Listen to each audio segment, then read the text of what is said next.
छोटी बहू, जी माँ जी। जो तुम्हारे पास सबसे अच्छी साड़ी है वो मेरी बेटी को दे दो। इसे इसकी फ्रेंड की शादी में पहन के जाना है। ठीक है, देख लीजिए दीदी आप। छी, गरीबों वाली साड़ियाँ। ऐसी साड़ी तो मेरे ससुराल में नौकरानियाँ पहनती है।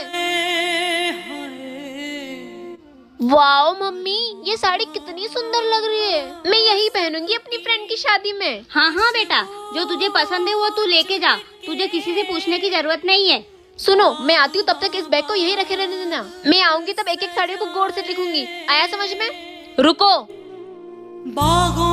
तुम्हारी हिम्मत कैसे हुई मेरी बेटी के हाथ में से साड़ी छीनने की? तुमने सुना नहीं उसने क्या कहा? अरे माँ जी, जिस घर की नौकरानी ऐसी साड़ियाँ पहनती हो उस घर की बहू की इज्जत कम नहीं हो जाएगी अगर उसने ये साड़ी पहनी तो? और माँ जी, आपने अपनी बेटी की शादी के समय उसे कोई कीमती साड़ी नहीं दी?